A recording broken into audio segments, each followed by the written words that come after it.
En el pueblo de Valdemora, todos conocían la leyenda. Si escuchabas silbar en la cañada después de medianoche, jamás debías responder. Porque los duendes no iban por tu cuerpo, iban por algo peor.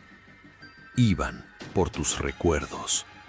Y cuando Martina descubrió lo que realmente se llevaban, ya no pudo reconocer ni a su propia hija. Martina había jurado no volver a Valdemora. Se fue a los 19 años, la noche exacta en que enterraron a su hermano menor. Nunca quiso hablar de aquello, ni siquiera con su marido. Siempre decía que Daniel había muerto en un accidente cerca del río. Nadie insistía. Había una clase de dolor que el resto aprende a respetar por miedo a romperlo más. Pero 20 años después, recibió una llamada del notario del pueblo. Su tía Elvira, la última familiar que le quedaba allí, había muerto dejándole la casa y unas tierras sin valor. Martina pensó en vender todo sin pisar el lugar, hasta que el notario añadió algo extraño. Su tía pidió expresamente que usted encontrara la caja antes del tercer anochecer. ¿Qué caja? No lo dijo, solo escribió eso. Martina fue sola. Su marido se quedó con la niña en la ciudad. El viaje se le hizo más largo de lo normal, tal vez porque llevaba 2 décadas evitando ese camino. Cuando cruzó el puente de piedra y vio los primeros tejados de Valdemora, sintió esa opresión antigua en el pecho, como si su infancia entera la estuviera esperando sentada en la plaza. El pueblo había cambiado poco, las mismas fachadas bajas, el mismo campanario, la misma niebla descendiendo desde la cañada al atardecer. La casa de su tía estaba al borde del monte, detrás de un huerto seco y un corral vacío. Nada más entrar, percibió el olor a hierbas, alcanfor y madera podrida. Sobre la mesa de la cocina la esperaba una carta. Martina, si has vuelto, es porque ya están llamando otra vez. No dejes que te hagan recordar a su manera. Encuentra la caja negra bajo las tablas del cuarto de Daniel. No silbes. No respondas, y pase lo que pase, no sigas una voz que conozcas. Martina se quedó inmóvil. No había leído ese nombre en 20 años. Subió al piso de arriba despacio, como quien avanza por un sueño que no quiere reconocer. La habitación de Daniel seguía casi intacta. La cama pequeña, el armario cojo, una estantería con soldados de madera. El papel de la pared estaba despegado en una esquina, exactamente igual que entonces. Se arrodilló y empezó a golpear el suelo con los nudillos hasta localizar una tabla hueca. Debajo encontró una caja negra de metal, oxidada en los bordes. Dentro había un casete, una llave y un cuaderno con la letra de su tía. La primera página decía: no fueron duendes como cuentan en el pueblo. Los duendes son la manera simple de explicarlo. Lo que vive en la cañada necesita que lo nombres pequeño para no verlo como es. Cerró el cuaderno. Le temblaban las manos. Recordó algo que llevaba enterrado demasiado tiempo. Las noches de verano en Valdemora, cuando los niños del pueblo se retaban a acercarse al borde de la cañada y esperar el silbido. Todos conocían la regla. Si el silbido sonaba una vez, debías irte. Si sonaba 2 veces, debías taparte los oídos. Y si escuchabas tu nombre, tenías que correr sin mirar atrás. Daniel no corrió. Eso era lo que Martina se había repetido durante años. Que su hermano había sido curioso, imprudente, demasiado pequeño. Pero al abrir el cuaderno de nuevo, encontró otra verdad. Tú no lo soltaste de la mano. Él te la soltó a ti porque escuchó la voz de tu madre llamándolo desde abajo. Martina sintió náuseas. Su madre había muerto 1 año antes de aquella noche. Siguió leyendo. Según la tía Elvira, en la cañora habitaban seres viejos, anteriores al pueblo y a la iglesia, anteriores incluso al nombre del río. No robaban niños por hambre ni por crueldad. Se alimentaban de otra cosa, de la continuidad de las personas. Tomaban recuerdos pequeños al principio, donde dejaste una taza, una canción, el nombre de un vecino, luego recuerdos grandes, la voz de tu padre, el día de tu boda, el rostro de tu hijo dormido. y cuando te vaciaban lo suficiente, podían llenarte con algo suyo. A eso durante generaciones el pueblo lo había llamado que se los llevaron los duendes. Martina encontró un reproductor viejo en la sala y puso el casete. La grabación comenzó con ruido blanco, luego la voz de su tía, envejecida y seca. Si estás escuchando esto, ya volvieron a silbar. No me queda tiempo. Daniel no murió la noche que cayó a la cañada. Yo lo vi 2 días después en el umbral del corral. Volvió caminando, volvió sonriendo, pero no recordaba su nombre. Y lo que vino con él, aprendió a imitarlo demasiado rápido. Martina detuvo la cinta. La casa quedó en silencio. ¿O no? Había un silbido lejano, agudo, intermitente, como si el viento soplara por una botella rota. Venía de la cañada. Miró el reloj, 00:45. Pensó que era coincidencia, que se estaba sugestionando. Bajó las escaleras, cerró ventanas y echó llave a la puerta. Encendió todas las luces. Se sirvió un vaso de agua. Entonces, escuchó 3 golpes suaves en la puerta de atrás.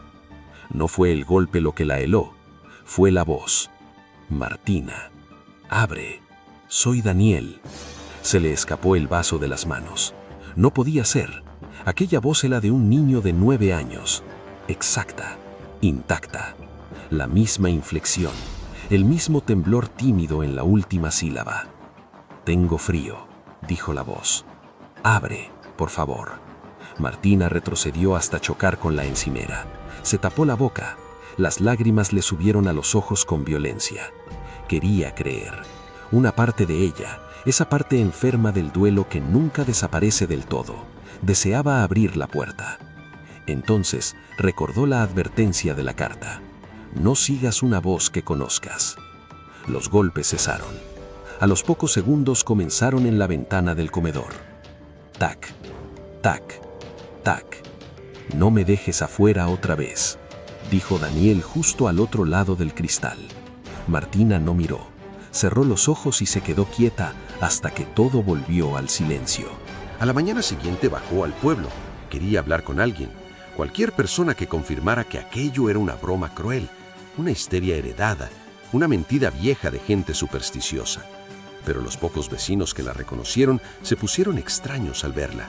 Demasiado amables, demasiado callados. La panadera, una mujer encorvada con ojos agotados, la tomó del brazo antes de dejarle el pan. «No te quedes después del tercer anochecer», susurró. «¿Qué pasa aquí?». La mujer la miró como si estuviera decidiendo cuánto podía soportar. «Ya hay 4 personas olvidadas». ¿Olvidadas? Personas que siguen vivas, pero ya no recuerdan a quién pertenecen sus manos, ni dónde viven, ni a quién aman. Se sientan y miran al monte. Eso es lo que pasa. Martina volvió a la casa con la sensación de que el pueblo entero estaba actuando una obra que ella había olvidado. Revisó el resto del cuaderno y halló un mapa rudimentario de la cañada con un punto marcado: la piedra hueca. Debajo, una instrucción: lo que se llevan puede recuperarse, pero nunca por completo. La caja y la llave son para abrir lo que escondimos la última vez. Esperó hasta la tarde. No quería acercarse al lugar de noche. Bajó por el sendero entre pinos, oyendo el río mucho antes de verlo. La cañada seguía igual de angosta y sombría que en sus recuerdos, con paredes cubiertas de musgo y raíces expuestas como dedos. El aire allí abajo era más frío. Encontró la piedra, una formación grande, hendida en la base. La llave abrió una pequeña cerradura camuflada entre líquenes. Dentro había un tarro de cristal sellado con cera negra. En el interior del tarro había dientes de leche, 5, y un papel doblado. Cada diente guarda una memoria arrancada. Los enterramos así para que no encontraran el camino de regreso. 1 es de Daniel, 1 es tuyo. Martina casi dejó caer el frasco. En ese instante oyó risas. No eran risas infantiles normales, sonaban demasiado finas, demasiado rápidas, como cuchicheos acelerados por la corriente. Miró alrededor, pero no vio a nadie. Luego algo se movió detrás de una roca. Era pequeño, apenas del tamaño de un niño de 6 años, delgado, encorvado. Tenía la forma aproximada de una persona, pero no la proporción. Brazos largos, cabeza demasiado grande, ojos hundidos y brillantes, y una sonrisa tan amplia que parecía una herida. Apareció otro, y otro más.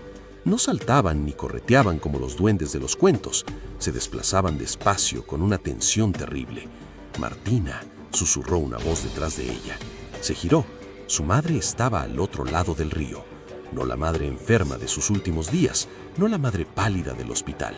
Era la de su infancia. «Ven, hija», dijo, «no tengas miedo». Martina dio un paso. Luego recordó la advertencia de su tía. «No sigas una voz que conozcas». Apretó el tarro contra el pecho y echó a correr monte arriba. Las risas la siguieron por el barranco. Esa noche soñó con Daniel empapado junto a su cama, con vecinos entregando dientes y recuerdos al río.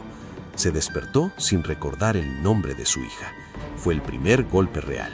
Sabía que tenía una hija, sabía que la amaba, pero su rostro se deshacía en su memoria. Comprendió entonces que el proceso ya había comenzado antes de llegar. La llamada, la carta, el regreso al pueblo, todo la había acercado otra vez a aquello. Reprodujo el cassette completo. «Si te están vaciando, todavía hay una salida», decía su tía. «Debes devolverles algo que sea tuyo y que duela perder. Solo así sueltan lo demás, pero lo que entregues no vuelve nunca». Martina volvió a la cañada al tercer anochecer con el frasco y una foto de su hija. Las criaturas la estaban esperando. «Devuelve», dijeron. Martina levantó el tarro. «Quiero lo mío». El silbido comenzó, un sonido agudo que le atravesó el pecho. Imágenes ajenas invadieron su mente. Entonces escuchó la voz de su hija. «Mamá». Martina lloró. Comprendió que debía elegir. No podía conservar todos sus recuerdos. Pensó en Daniel, en la culpa de aquella noche junto al río, y decidió. «Llévense esa noche», dijo. «Llévense el recuerdo exacto de cómo lo perdí». Una de las criaturas tocó su frente. Martina sintió un tirón brutal en la mente, como si arrancaran una raíz enterrada desde su infancia. Luego, todo se volvió silencio. Cuando abrió los ojos, las criaturas habían desaparecido. Sus recuerdos de su hija habían vuelto. También la risa de su marido y la vida que había dejado en la ciudad. Pero la última noche con Daniel ya no estaba. Abandonó Valdemora antes del amanecer y nunca volvió.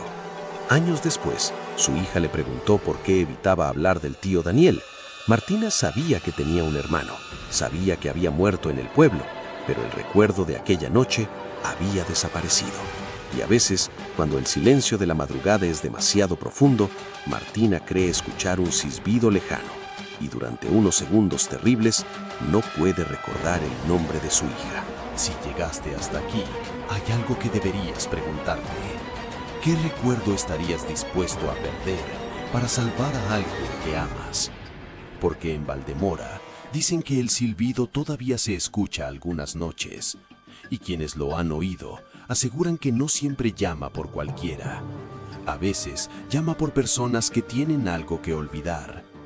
Si te gustan las historias de terror psicológico como esta, suscríbete al canal, porque aquí todavía quedan muchas historias que quizá no deberías escuchar antes de dormir. Y ahora dime en los comentarios, ¿tú habrías entregado el recuerdo de Daniel o habrías dejado que los duendes se llevaran algo peor? Nos vemos en la próxima historia.